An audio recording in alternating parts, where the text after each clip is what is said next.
Hello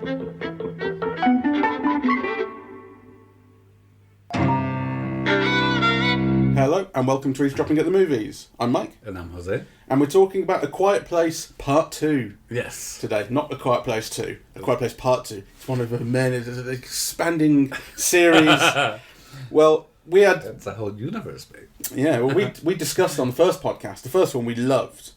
We discussed the possibility of a sequel and you were saying, well, I don't see why not. And particularly you were saying, I don't see why not have the same family appear in the sequel. Yes. And I was saying... I could see a sequel in a universe kind of Cloverfield sense of like these aliens are here on Earth and we go around the world seeing, you know, because the thing in the first one was, oh, there's some in London, there's some in Moscow, and we've just seen this family of 4 people. But no, we catch up with the same family. In fact, we pick up right where the first film left off. So spoilers will be coming up. The basic idea is aliens have come to Earth and they rely on sound. They're all about sound. They hear very, very well. And your whole thing is if you make a single bit of noise, you are going to be hunted down and immediately killed. Which we saw a bit of in the first film, and we see some of in this film. At the end of the first film, this is where, you know, spoiler territory for the first film is coming up immediately. John Krasinski's character, who was the dad, and John Krasinski directed and co-wrote the film, has died. And we're left with Emily Blunt, who's the mother of the family, Millicent Simmons, who's the daughter, who's hard of hearing, mostly deaf, and Noah Jupe, who's the son, and a little tiny baby who's come along.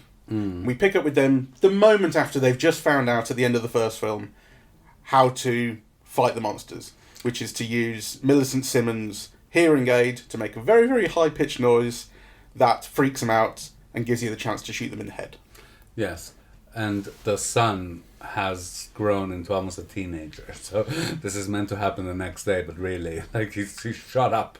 Yeah, absolutely. Like we're sort of, two and a half years later in real life, and in the film, it's second. Like, we actually see the shot of them, you know, getting out of the den. So it's funny to see them. The kids have grown up so much. Yes. But, you know, it's what it is. It's not a problem. Spoilers for the second film will be coming up, right? Yes. So in this film, they're looking for... Well, in this film, they're still trying to survive, and it's about kind of how events happen. So there's a fire they see in the distance, and they head towards it. And that's... You know, there might be someone there. Who knows what's going to happen? There's really no goal at the start, right? It's just... get out of here and keep on surviving. They come across Cillian Murphy, who's a new introduction for this film, who is someone who they used to know, which makes sense, right? Initially, you're like, oh, wait a minute, you know, what are the odds? But actually, they're in the same town. Like, they probably would know someone there. Yes, of course. And there's a lot of tropey stuff going on in this film, I would say. And Yes. he's very much in the sole survivor. He's lost everybody. He doesn't trust anybody. There's no one's worth saving. And they're going to have to try and get him to help. And his faith in humanity is restored by a young girl. I mean, really. Yeah. So, overall, you know, did you have a good time? I did. So I'm making fun of it because the film really is full of cliches. But, you know, I jumped out of my seat I don't know how many times. Yeah. So it really worked on me. I think the film visually is quite beautiful. I was just reading that it was shot on Kodak film. Right? And I mean, I was going to say you can tell, though actually I am not very good at telling. Yeah, though, you know, the film has a depth of an image, that I associate with 35. And it's beautifully lit. It's done by Paulie Moran. I think one of the things that I picked up of Wiki, which I think is interesting, is that so the cinematographer for the first film was Charlotte Bruce Christensen, and the cinematographer for this film is Paulie Morgan. So it's nice to see women, you know, getting this kind of work. It's still kind of relatively unusual, and it's, you know, it's a really great job. So I was really glad to see it. There are things about the world depicted that are perplexing to me still. So you know that they're aliens, but are they all over the world? Are they just in North America? We find in this film that they can leap into boats, but actually they're afraid of water and instantly drown. So, they can't swim, yeah. Yeah, so have the oceans been some kind of protection to other continents, or is this like a worldwide crisis? Well, it's not addressed in this film at all whether it's worldwide, but in the first film, although the whole film was American set, there was this, John Krasinski's character's notes that he had on the aliens. They had, like I say, London, Moscow, like you definitely know just from the background that they're around. But it's purely background, and in here, not addressed at all. Right. It's still just a purely American crisis as far as this film's concerned. Not only, in fact, not just purely American, purely this family. You really get very, very little sense of how it's affected other people for most of the film. Yes. It's very insular, very much about how this family can continue to cope. Yes. It is very much about the nuclear family, which I think is one of the problems with it. So even when the film's world extends, and you eventually get to this island where people are surviving seemingly quite openly, it's still not about the community, and the community does very little, and in fact kind of, much of it is decimated at the end anyway. It really is about this particular family surviving. It's about the nuclear family very much, I think.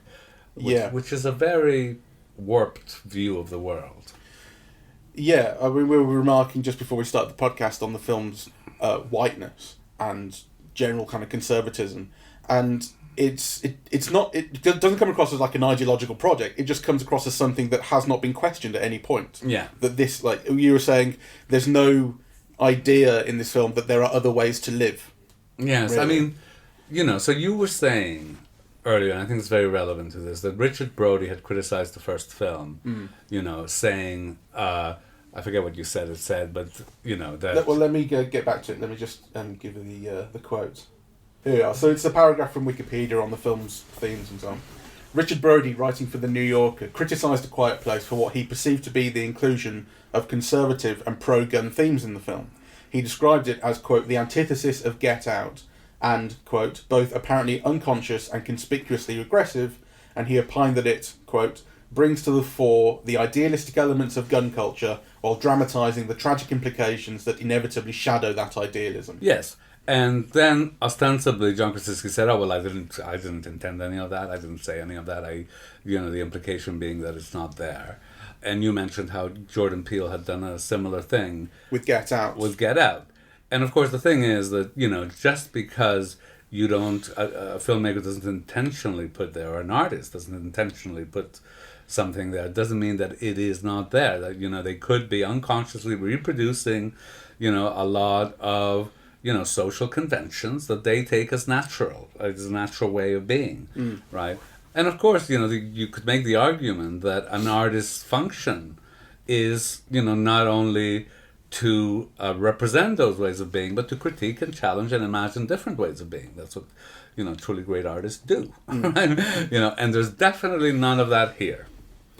No, and I think it's probably worth pointing out that John Krasinski, who, as I said, directed and co-wrote the first film, wrote and directed this alone. Yes. So the two guys whose story and screenplay the first film was based on chose not to come back to this. They wanted to do further original things. They didn't want to make a sequel. So it's just John Krasinski behind the screenplay. And, the one kind of alternative, if you like, way of living that the film imagines here is Cillian Murphy's character living alone, having given up on everyone, just trying to go it alone. Like, he doesn't have a nuclear family, he doesn't have anything like that. He's given up on it all. And they've been killed. So, right. He's lost it. So, what ultimately happens to him is he finds a reason to live, and the reason to live is the new nuclear family that's come into his life. I know. So this is, I think, where it can be read really, it is a critique of the film. But this is how it imagines the world, and it's almost the only way that it imagines the world. So, Cillian Murphy's abject and lost. Why? Because he's lost his family. What gives him hope? A new family and belonging to it. What is Freedom Island or whatever? It's, barbecues.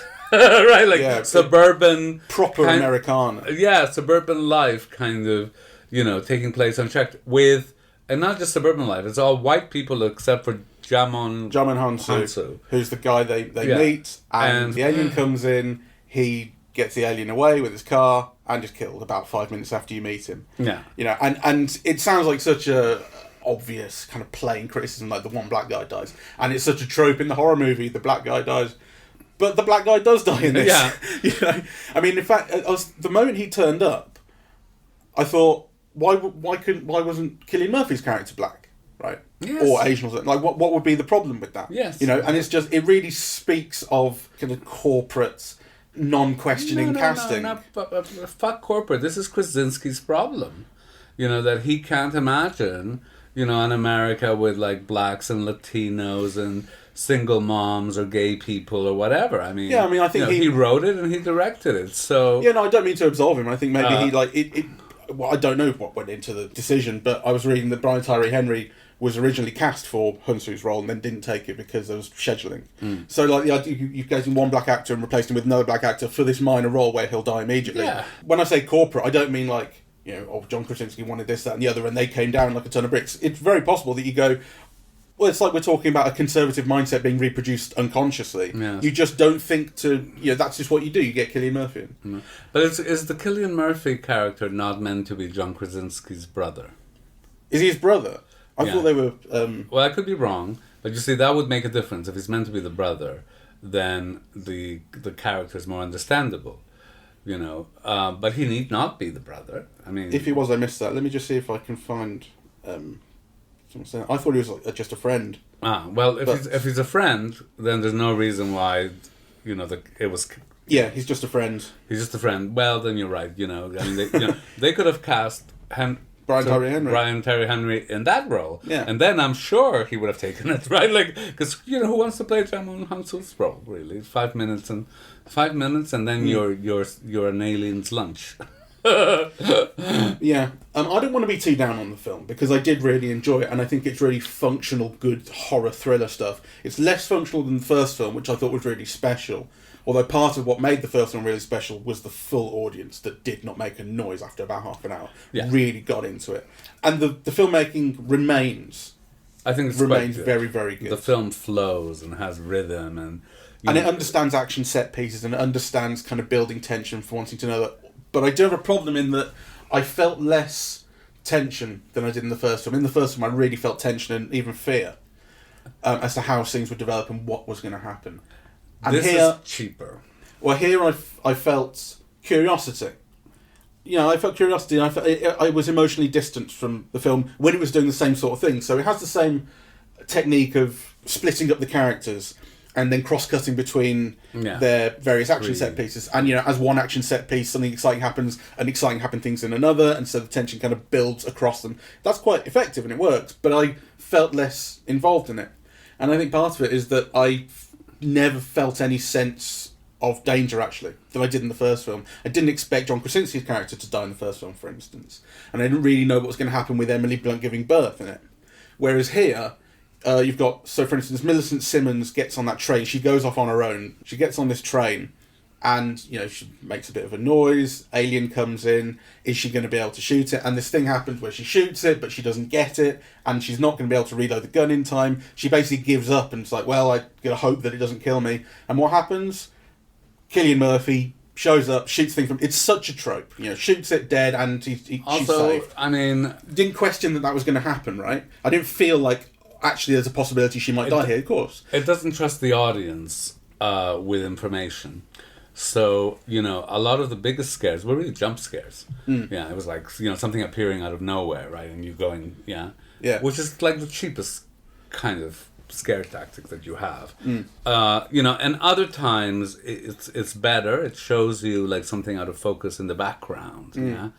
But then it doesn't kind of give you the means to figure out how the character is going to get out of that situation. It doesn't show you, oh, there's the gun, but he can't reach it, or it's kind of a bit more Deus Ex Machina than I think the first film was. The bit with Cillian Murphy that I just described certainly is. I'm not sure that is entirely true, but I think...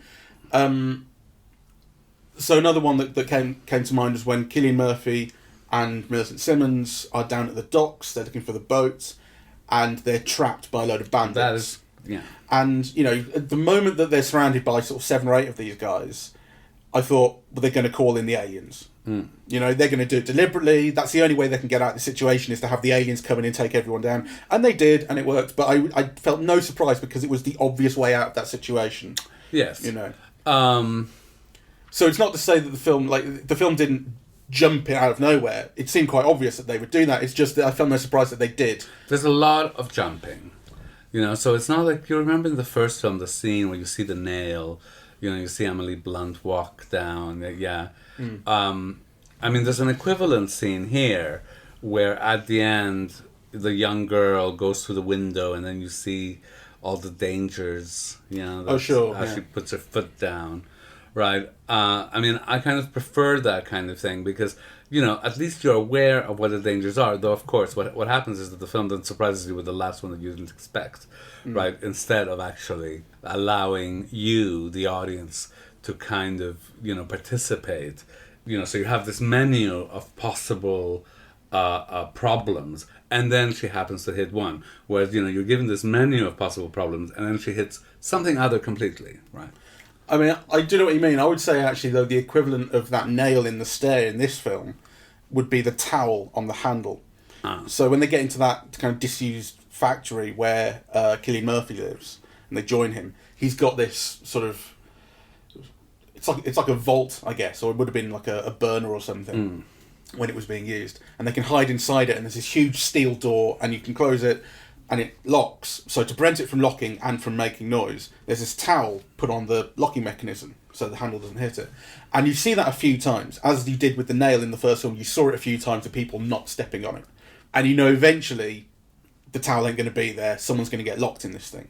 Same way that I knew in the first film, that it was quite obvious someone's going to step on this nail eventually, and what's going to happen. I think that's the equivalent, and I think it mostly works, except for the fact that it's the son who gets locked in there with the baby, and they've got this limited oxygen supply, and at no point did I think that they were going to kill the baby. You know what I mean? No. Like, no tension in that whatsoever, because even though they keep on catching up with him, he's running out of oxygen, the baby's crying and so on, there's a monster after them, you never feel like they're in real danger, because they could not possibly kill the baby. It's ridiculous. It's even more ridiculous than killing the dogs in Cruella. They just would not do it. That's where the film cheats, because, at least in the first film, all the family was in danger, the father dies, right? In this film, all the family is in danger, and not only do none of them die, but actually, the Cillian Murphy character just, doesn't die, right? So, the closest of a protagonist that they get to actually kind of die and thus be a danger is really the Jamon Hanso character, right? Yeah. Because all the others are basically extras. So it's kind of a bit cheap, actually. I think they should have, eaten the baby. Yeah, absolutely. Yeah, baby for lunch. It's true. That's the ultimate problem that the film has, is I think it's intelligently filmed and edited, and you can see the effects they're going for, and a lot of the effects mostly work. But there's this overall thing that you never feel like anyone's in any real danger. The only person of the main cast that I thought was in real danger was Cillian Murphy, who I thought there's a good possibility he will end up sacrificing himself for the daughter at the end. And in fact, he pretty much does. Yeah. And then the daughter's able to save him, so he doesn't die at the end. And that would be this reflection of what happened in the first film, and it's a quite deliberate one, because his family and his story is a reflection of the main family. He wasn't able to save his kids and save his family. John Krasinski was able to. He sacrificed himself. And then the daughter says to him, "You're nothing like him," and so on. And then this thing of kind of sort of becoming like him, or proving that he is like him, and so on and so forth. There's this whole That's thing why I about thought that. they were brothers. Yeah. So at the end, it would have made sense for him to die in the service of saving the daughter. And, as you say, he aims at dying for her and doesn't manage it. I mean, I think the film's idea of being progressive is to make the young girl the brains of the scheme of surviving, and to give her visually prominence at the end. Though, it's clear that the film even bends that a little. So, the film alternates between the boy doing that with his alien, the girl doing that with her alien. Yeah, so actually it's giving them almost equal prominence, which again, it needn't have done so, really. Though, the girl's given more visual prominence, which is interesting. On the other hand, I mean, I did think, the conceptualization of the family, it is very standard, conservative, maybe regressive. My remaining image of Emily Blunt is her crying, her caring. Yeah, it's a very stereotypical kind of mother role, really. And, the stranger comes in and he goes and gets all the action, right? Yeah, I think it was at the end of that first film, there was actually, we remarked in the first podcast on the final shot of her with the shotgun and the family. It's like a badass mum thing, Yes. And she starts off this film in more or less the same way, because they're escaping from that exact situation that we've just finished off seeing in the first film, and they're moving on, they're trying to get to this location that they hope someone will be. And she's got the shotgun, and she's in charge, and then the kid gets caught in a bear trap, and so the aliens are after them. And she's panicking and stuff, but she's in charge of that situation, right? She's the mum. She's got the gun, and then they meet up with the old friend, who they realise is the old friend. The daughter goes off on her own, and the mum goes to Cillian Murphy, says, "Find my daughter," and that's kind of all she is left really to do in the film. She also visits her first son's grave.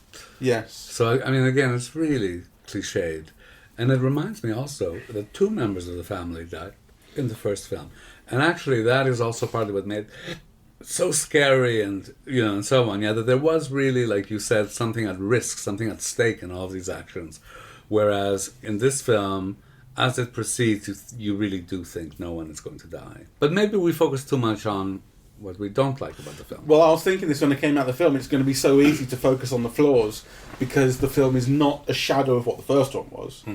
And at almost every point in the film, I was thinking, "Oh, this is good," but the thing is, it is good. Yes, it's exciting. I wish there had been an audience there. We were the only 2 people in the cinema. We were seeing the film at 5:10. People weren't there. Yes, and we're still in the throes of a pandemic, even though we're coming out of it and what have you. So it's kind of fair enough that people weren't there. But I was screeching on my own. You were, yeah. And so with a decent audience, the atmosphere may have been better. I think you're right that it's beautiful to look at, and not just the feeling of the image, as it were, but also the actual monsters. You see more of them this time. You get the feeling there's a bigger budget involved. The first one was such a success. The first film had about a $20 million budget and made $340 million worldwide. So huge success. So, you've got more leeway the second time round, right? You get to see a lot more of the monsters, and for the most part, they're used very well. I mean, part of the thing that you often get with horror movies is the less you see, the more effective it is. The kind of the Jaws thing, right? And you had a lot of that in the first film. Here, you do get as you say, like the shadows or what's going on, the noises, but then more often than not, you see the monster, and they're right there. It feels more action-oriented for that reason. But I didn't mind that kind of shift in tone. I think the film is... broadly, it's essentially reproducing what the first film did, as I suppose sequels tend to do. The whole thing of a sequel is, can we do the same again but different? Yes, but so it does the same but different in a diminished way, right? Whereas there are other series of films where the sequels are just as good or even better, or so this really does feel like a step down. Yeah, it does. But it's still good fun, and like I said, that slight shift in tone to a more action-y thing, I enjoyed. I think it leads to less tension. You get the feeling that people can fight their way out of situations more often, that sort of thing, and I guess the situations just feel a little less intelligently or creatively conceived. But I really don't mind it. It's a little bit like Sicario 2 was, if you remember. Sicario 2, if you compare it to Sicario, like the first film was really, truly brilliant, and the second film felt diminished and felt like almost a pastiche of what the first film was doing. But I really enjoyed Sicario 2. Well, it was terrifically engaging throughout. Yes, it was. But I think this is for me even more of a step down. Yeah. Yeah. So let's put it in perspective. It's a film that I enjoyed watching very much. I wasn't bored for a single minute. It really worked on me. I did screech throughout the film. But on the other hand, you come out and it feels unsatisfying, right? Like, for all the reasons that we mentioned, but also, in the first film, you thought there was almost like a real formal experimentation. Kind of, there were entire sequences that seemed entirely silent, right? That kind of, a lot of the scares and the effects and so on were coming out of the use of sound, which was kind of really interesting and unusual. And so kind of you come out of the film excited, for many reasons, including kind of formal inventiveness, right? Again, I didn't feel there was any of that here. Yeah, less inventiveness for sure. I think I think it still foregrounds visual storytelling brilliantly, right? The kind of central idea remains there. You can't make noise, and one of the main knock-on effects of that is you can't talk very much. And but even the film disobeys even that because there's a lot of whispering. there's quite a lot of and there's a lot of kind of incidental noises, and you do sometimes maybe feel like you wish you had a slightly clearer understanding of what noises were the most dangerous and what noises were okay to get away with. Yeah, you said at one point, why don't they walk on the grass? I mean, well, that's just at the start they come to the end of this silent path, and there's leaves, and so they go, okay, we'll walk very very carefully across the leaves. Yeah, dry leaves. That's right. So they're crunching away very slowly, and then you get this wide shot, and there's grass on either side. And you go, well, walk on that. It's so dumb. Yeah. And that's not one of the film's most dumbest things, but it's just like it's a little bit like in the first one when they go to the waterfall. John Krasinski takes his son to the waterfall, and they can talk there because the waterfall is so loud it covers up the noise they're making. You go, why don't they live there? Yeah. Or at least why don't they go there when Emily Blunt's having the baby? Take a bit of a precaution. Instead, they set off fireworks, which whatever. And there are elements of people actually making stupid decisions in this. So, for instance, Millicent Simmons, the reason that she's gone off is because she's looking for this radio station that she's identified on this island. And because of her hearing aids, creates this feedback that can hurt the monsters or distract them. She goes, well, we can do this through the radio station. We can help a lot of people. So she goes off on her own, which is dumb thing number one. Then Cillian Murphy catches up to her, says, I'm going to take you home. But he doesn't. Dumb thing number two. There's no rush to get to that island, right? They could go home, regroup. In a film like this, in any horror film, characters splitting up is very, very common, and it very often works to heighten tension and stuff. But every time they do, it's a bad decision because there's never any good reason for it. It's always just people making stupid decisions, as they do here. They don't need to split up. They can go back, regroup, go as a group if they want to. Well, I'm not sure about that because the mother and the newborn baby and the brother who's just had his leg caught in a trap. Sure. They could at least talk it over. Yeah. Well, actually, I think talking it over is a good point because I do think that we as an audience are missing a lot of what I think of as vital contextual information. Right? And I think, just a little conversation over the fireplace could have clued you in onto what's at stake in these decisions that they're making. What are their choices? Right? So I do think that is a kind of a problem narratively. I think the film would have been more exciting if we knew more clearly what was at stake. I do like the centering of Millicent Simmons' character, and I think she's a fantastic screen presence and a really good actress, and she completely carries that central. It is her central role. She's the main character, really. There's an ensemble thing going on, but she's at the core of it, and she's the driving force to get out to those islands and so on. And I think she's wonderful. And I like the film's dedication to putting her at the centre, where it would be so easy to put Emily Blunt at the centre with all the kind of stresses of taking care of her family and trying to fight and all that sort of stuff. So I think that's an interesting decision and a good one. I want to go again about this casting of British actors or actors from the British Isles, because I know that it's a pet peeve and I'm like a broken record on this, and that really it bothers almost nobody else. But I do want to underline how I do see it as a problem, right? Because it's an American film representing America and talking about a way of conceiving an imaginary world, but that nonetheless is, the northeast of the United States. And, to be so easy to cast, another white Anglo-Saxon fair-eyed person in it, even if you have to import them from Ireland. The expense of casting the people who really do live there, right? I mean, the northeast of the United States has a huge Quebecois community. It has a huge Portuguese community. It has tons of Latinos of every origin. It has tons of black people. And yet you cast Gillian Murphy, and it's a problem. I know. I think. Again, we won't get into it too much. I think you have a point. You can cut it out, but I think it's a problem. No, I'm not going to cut it out. I think the thing for me is it's about, I suppose, picking. It's white supremacist. It really is. I mean, it's unconscious, but it's white supremacist, really. In this instance.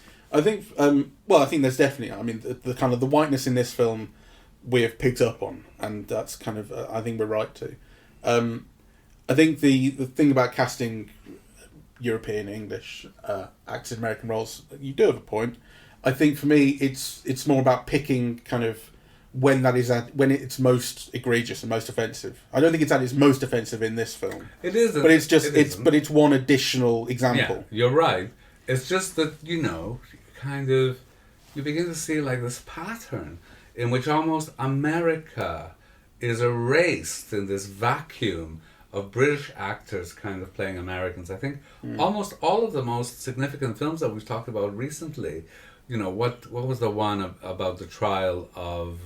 Chicago 7. There's the Chicago 7, then there's the one with the Black Panthers, then there's Promising Young Women, all British actors. And, kind of, they're all American films. They're all films set in America, right? Sometimes with really important historical figures. Right? It's Nomadland, Minari. I mean, there are counterexamples. Yeah, and these are major films, Oscar nominated and so on. Yeah, it's not throughout all of them, right?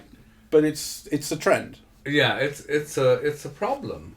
I do think that there is this erasure of what American actors can bring in terms of knowledge, sensibility, cultural memories.